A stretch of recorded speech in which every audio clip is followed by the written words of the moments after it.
गुरुवे शरणं। गुरुब्रह्मा गुरुविष्णु गुरुदेवो महेश्वरः गुरुसाक्षात् परब्रह्म तस्मै श्रीगुरवे नमः। ज्ञानानन्दमयं देवं निर्मलस्फटिकाकृतिम् आधारं सर्वविद्यानां हयग्रीवमुपास्महे। ॐ वागीश्वराय विद्महे हयग्रीवाय धीमहि तन्नो असौ प्रचोदयात्। ॐ दक्षिणामूर्तये विद्महे ध्यानहस्ताय धीमहि तन्नो धीसः प्रचोदयात्।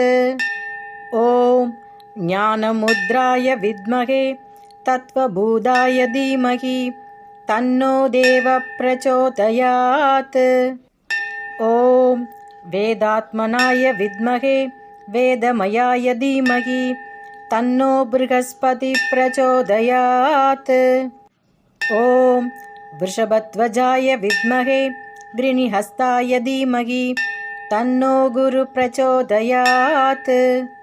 ॐ अज्ञाननाशनाय विद्महे ज्ञानप्रकाशाय धीमहि तन्नो गुरुपादुका प्रचोदयात्।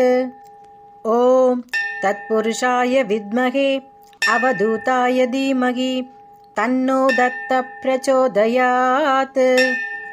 ॐ दत्तात्रेय विद्महे ज्ञानस्वरूपाय धीमहि तन्नो अवधूताय प्रचोदयात्।